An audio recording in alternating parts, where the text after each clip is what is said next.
वो हिंदू लोग बाहर निकाल रहे ना देश से। किसे? हिंदू लोग मुसलमान को। 19 जनवरी 1990 आधी रात को अचानक से पूरे कश्मीर की लाइट चली जाती है, केवल मस्जिदों को छोड़कर। तभी उन मस्जिदों से ऐलान होता है कि ये कश्मीर हम मुसलमानों का है और मुसलमानों की इस धरती से इन कश्मीरी पंडितों का नामो निशान गायब कर दो।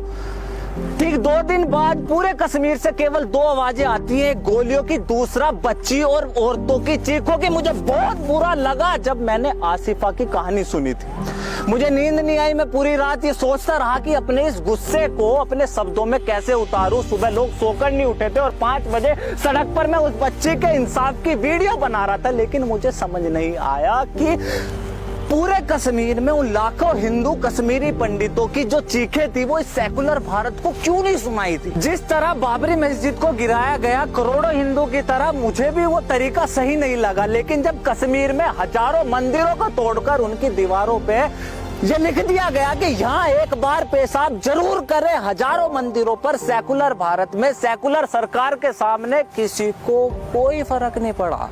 सरकारें नाम बदल रही थी और हम सरकार को गाली दे रहे थे। जब ताजमहल की बात हुई तो समझ नहीं आया क्या चाहते, लेकिन भाई साहब यकीन करना भारी हो गया जब देश के 2500 गांवों का नाम बदलकर उन्हें एक इस्लामिक नाम दिया गया। उस ताजमहल के लिए लड़ रहा था जिसे बनाने के बाद कटने वाले 20,000 हाथ हिंदुओं के थे। उस औरंगजेब ने जिसे हिंदू और सिखों के खून के नदी बहा दी, किसी को क्यों फर्क नहीं पड़ा जब आजाद भारत की रोडों का नाम एक ऐसे इंसान के नाम पर रखा गया। भगवान कसम, ये आज नागरिकता कानून आया तो पता चला ये भारत सेकुलर देश है। मैं भूल गया था कि बंटवारे के टाइम 1947 में तो संविधान था ही नहीं।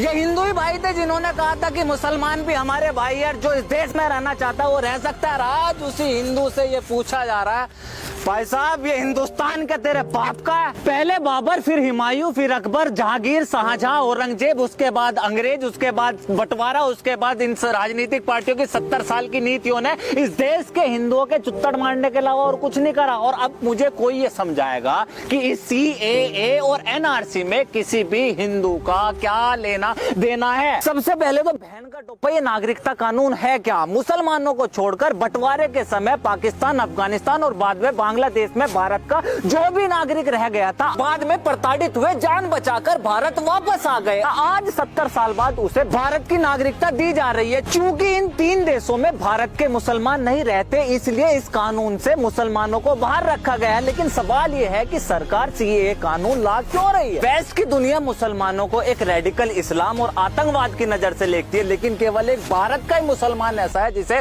सख्तो क्या कोई उंगली नहीं उठा सकता। भारत का मुसलमान पूरी दुनिया के मुसलमानों के लिए एक मिसाल है। लेकिन 26/11 का हमला हुआ और सारी कहानी बदल गई। 26/11 के हमले में लेकिन भारत का नहीं, पुलवामा के हमले में था लेकिन भारत का नहीं, उरी और पठानकोट के हमले में मुसलमान था लेकिन भारत का नहीं। ऐसे बहुत से दंगे थे जिसमें हिंदू का नाम था लेकिन वो हिंदुस्तानी नहीं था। फिर कौन है ये लोग जो भारत में रहकर यहाँ के मुसलमानों को बदनाम कर रहे हैं? कौन है ये लोग जो हिंदू नाम रखकर हिंदुस्तानी न होकर फिर भी यहाँ दंगे मचा रहे हैं? ऐसे ही लोगों के लिए ये सरकार NRC ला रही है। जो भी भारत का नागरिक है, खास करके मुसलमान भाई, जिसे इन जिन्ना और नेहरू की औलादों ने डराया हुआ है, आपको किसी को भी NRC से डरने की जरूरत नहीं है। इन कांग्रेसी और ओवैसी जैसे लोगों ने एक बात कह दी कि सरकार आपसे डॉक्यूमेंट मांगेगी जो आपके पास नहीं है और ये आपको देश से बाहर निकाल देंगे। इतना सुनते ही आप लोग सड़कों पर उतर आए। इस देश के एक भी मुसलमान, लिबरल, सेकुलर ने इस विपक्ष से ये नहीं पूछा कि ऐसा वो कौन सा डॉक्यूमेंट है जो हिंदुओं के पास और आप मुसलमानों के नहीं है, क्योंकि NRC तो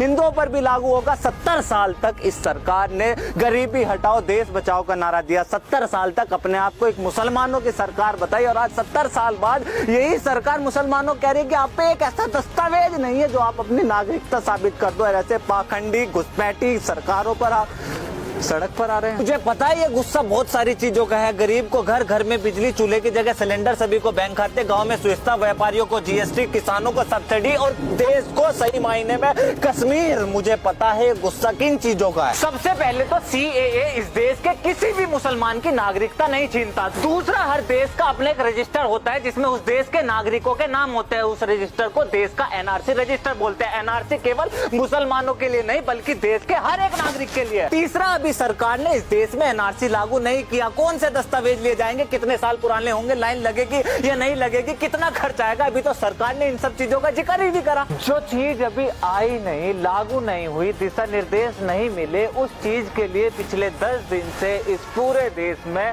हंगामा हो रहा है। और वजह, हिंदू राष्ट्र बना रहे हैं, मुसलमान को बाहर निकाल रहे हैं। निकलेगा, भारत में आया हुआ हर एक घुसपैठी निकलेगा। अगर कोई भारतीय लाइन में लगा तो वो इसलिए नहीं कि वो नागरिकता साबित करेगा, बल्कि हमारे बीच चलते फिरते ये भारी आतंकवाद को बाहर निकालने के लिए लाइन में लगेगा।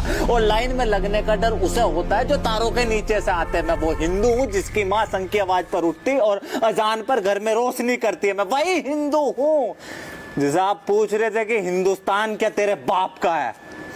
This is Alok Kumar from talk. See you next video. जय हिंद।